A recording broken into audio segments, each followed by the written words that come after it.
ಸಾವಿರ ದಿನಗಳನ್ನು ಯಶಸ್ವಿಯಾಗಿ ಪೂರೈಸಿದ ಹೆಗ್ಗಳಿಕೆ ನಮ್ಮ ಕಾಂಗ್ರೆಸ್ ಸರ್ಕಾರಕ್ಕೆ ಇದೆ ಎಂದು ಕರ್ನಾಟಕ ಸರ್ಕಾರದ ದ್ರಾಕ್ಷಾರಸ ಮತ್ತು ವೈನ್ ಅಧ್ಯಕ್ಷರಾದ ಡಾಕ್ಟರ್ ಬಿ ಯೋಗೇಶ್ ಬಾಬು ಅವರು ಅಭಿಪ್ರಾಯ ವ್ಯಕ್ತಪಡಿಸಿದರು.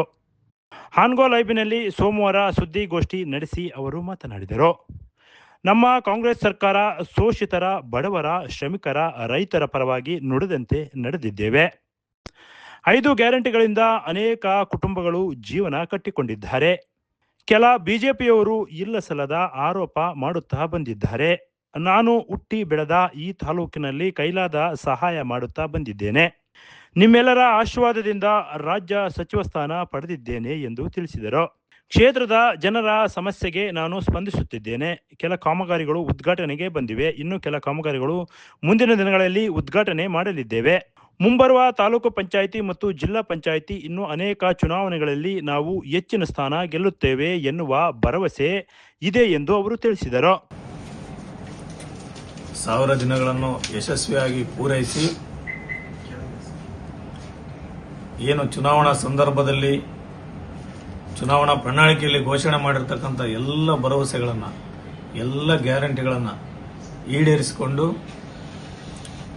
ಈ ಒಂದು ರಾಜ್ಯದಲ್ಲಿ ಬಡವರ, ರೈತರ, ಕೂಲಿ ಕಾರ್ಮಿಕರ, ಶ್ರಮಿಕರ, ಹಿಂದುಳಿದ ವರ್ಗದವರ ಮತ್ತು ಮೇಲ್ಜಾತಿಯಲ್ಲಿರ್ತಕ್ಕಂಥ ಬಡವರ, ಶೋಷಿತರ, ದೀನದಲಿತರ, ಅಲ್ಪಸಂಖ್ಯಾತರ ಎಲ್ಲ ವರ್ಗದವರ ಪರವಾಗಿ, ಎಲ್ಲ ವರ್ಗದವರ ಏಳಿಗೆಗೋಸ್ಕರ ಈ ನಾಡಿನ ಮುಖ್ಯಮಂತ್ರಿಗಳಾಗಿರ್ತಕ್ಕಂಥ ಸಿದ್ದರಾಮಯ್ಯ ಸಾಹೇಬರು ಮತ್ತು ಈ ನಾಡಿನ ಉಪಮುಖ್ಯಮಂತ್ರಿಗಳು, ಪ್ರದೇಶ ಕಾಂಗ್ರೆಸ್ ಸಮಿತಿ ಅಧ್ಯಕ್ಷ ಆಗಿರ್ತಕ್ಕಂಥ ಡಿ ಕೆ ಶಿವಕುಮಾರ್ ಸಾಹೇಬ್ರವರ ಒಂದು ನೇತೃತ್ವದಲ್ಲಿ ನಮ್ಮ ಸರ್ಕಾರ ಸುಭದ್ರವಾಗಿ ಸುಸ್ಥಿರವಾದಂತಹ ಒಂದು ಆಡಳಿತವನ್ನು ನಡೆಸ್ತಾ ಬಂದಿದೆ.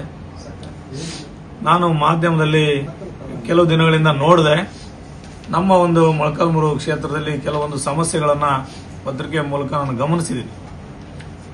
ಸ್ಥಳೀಯವಾಗಿ ನಮ್ಮ ಕ್ಷೇತ್ರಕ್ಕೆ ಸಂಬಂಧಂಗೆ ಯಾವುದಾದ್ರು ಸಮಸ್ಯೆಗಳು ಇರಬಹುದು, ಆದರೆ ಆ ಸಮಸ್ಯೆಗಳನ್ನು ನಮ್ಮ ಗಮನಕ್ಕೆ ಬಂದ ಕೂಡಲೇ ನಾವು ಪರಿಹಾರ ಮಾಡಲಿಕ್ಕೆ ಶ್ರಮಿಸ್ತೀವಿ. ಯಾಕಪ್ಪ ಅಂತ ಹೇಳಿದ್ರೆ, ನನಗೆ ಇವತ್ತು ನಾನು ಸರ್ಕಾರದ ಒಂದು ಭಾಗ ಆಗಿದ್ದೀನಿ. ನನಗೆ ಸರ್ಕಾರದವರು ನಮ್ಮ ಆಶೀರ್ವಾದದಿಂದ, ನಿಮ್ಮೆಲ್ಲರ ಸಹಕಾರದಿಂದ, ಈ ರಾಜ್ಯದ ಮುಖ್ಯಮಂತ್ರಿಗಳು ಮತ್ತು ಉಪಮುಖ್ಯಮಂತ್ರಿಗಳ ಆಶೀರ್ವಾದದಿಂದ ಇವತ್ತು ನಾನು ರಾಜ್ಯ ಸಚಿವ ಸ್ಥಾನಮಾನದ ಒಂದು ಅವಕಾಶವನ್ನು ಪಡ್ಕೊಂಡಿದ್ದೀನಿ. ಇದು ಒಂದು ಸೇವೆಯ ಒಂದು ಅಧಿಕಾರ. ಇದು ಬರೀ ಅಧಿಕಾರ ಅಲ್ಲ, ಇದು ಸೇವಾ ಅಧಿಕಾರ.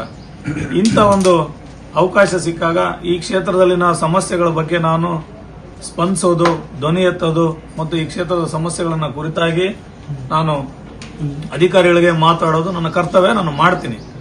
ಈ ಕೆಲವೇ ದಿನಗಳ ಕೆಳಗೆ ಕೂಡ ನನ್ನ ಗಮನಕ್ಕೆ ಬಂದಿರತಕ್ಕಂಥ ಕೆಲವು ಸಮಸ್ಯೆಗಳ ಬಗ್ಗೆ ನಾನು ಮಾತಾಡಿದ್ದೀನಿ. ಉದಾಹರಣೆಗೆ, ಸಂತೆಗುಡ್ಡದಲ್ಲಿ ನೀರಿನ ಸಮಸ್ಯೆ ಬಂತು. ತಕ್ಷಣ ನನಗೆ ಮಾಧ್ಯಮದವ್ರು ಕಾಲ್ ಮಾಡಿದಾಗ ನಾನು ತಕ್ಷಣ ಅಧಿಕಾರಿಗಳಿಗೆಲ್ಲ ಫೋನ್ ಮಾಡಿ ಹೇಳಿದೆ, ಸ್ಪಂದಿಸಿದೆ. ಮತ್ತೆ ಈಗ ಪತ್ರಿಕೆನಲ್ಲಿ ಕೆಲವು KSRTC ಬಸ್ಗಳು ನಗರದ ಪಟ್ಟಣದೊಳಗೆ ಬರ್ತಾ ಇಲ್ಲ ಅಂತೆಲ್ಲ ಬಂದಿದೆ.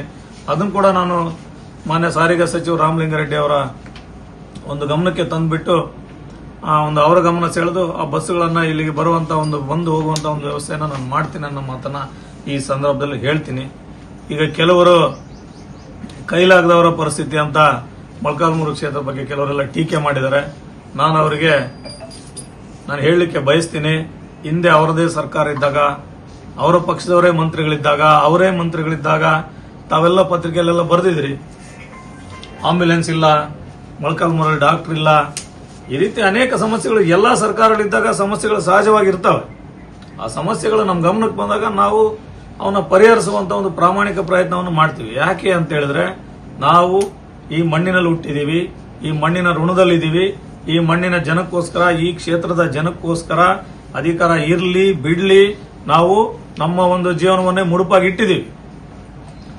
ನನ್ನ ಕ್ಷೇತ್ರದ ಜನಗಳಲ್ಲಿ ಏನೇ ಸಮಸ್ಯೆ ಬಂದರೂ ನಾನು ಪ್ರಾಮಾಣಿಕವಾಗಿ ಪ್ರಯತ್ನ ಮಾಡಿ ಬಗೆಹರಿಸುವಂತ ಕೆಲಸವನ್ನು ಮಾಡ್ತೀನಿ. ಹಿಂದೆ ಕೂಡ ಮಾಡಿದ್ದೀನಿ. ನಾನು ಅಧಿಕಾರದಲ್ಲಿ ಇಲ್ಲದೆ ಇದ್ದಾಗ, ವಿರೋಧ ಪಕ್ಷದಲ್ಲಿದ್ದಾಗ ಕೂಡ ಅನೇಕ ಸಮಸ್ಯೆಗಳ ವಿರುದ್ಧ ತಾವು ಮಾಧ್ಯಮದವರೆಲ್ಲ ಗಮನಿಸಿದಿರಿ. ಅನೇಕ ಹೋರಾಟಗಳನ್ನು ಮಾಡಿದ್ದೀವಿ. ಪ್ರತಿಭಟನೆಗಳ ಮೂಲಕ ಒಂದು ಕೂಡ ಸಮಸ್ಯೆಗಳನ್ನ ಬಗೆಹರಿಸುವಂತ ಕೆಲಸಗಳನ್ನು ಮಾಡಿದ್ದೀವಿ. ಮತ್ತೆ ಕೋವಿಡ್ ಸಂದರ್ಭದಲ್ಲಿ ಕೂಡ ನಾವು ಜನಗಳ ಜೊತೆಗೆ ನಿಂತಿದ್ದೀವಿ. ಇನ್ನು ಏನೇ ಇಶ್ಯೂಸ್ ಬಂದಾಗ ಕೂಡ ನಾವೆಲ್ಲ ಕೂಡ ಜೊತೆಗಿದ್ದೀವಿ. ಇವತ್ತು ಕೆಲವರೆಲ್ಲ ಮೊಳಕಾಲ್ಮೂರು ನಲಗುತ್ತಿದೆ ಅಂತೆಲ್ಲ ಹೇಳಿದ್ದಾರೆ. ನಿಜವಾಗ್ಲೂ ಕೂಡ ನಾವು ಮೊಳಕಾಲ್ಮೂರು ನಲಗೋದಕ್ಕೆ ಬಿಡದೇ ಇಲ್ಲ.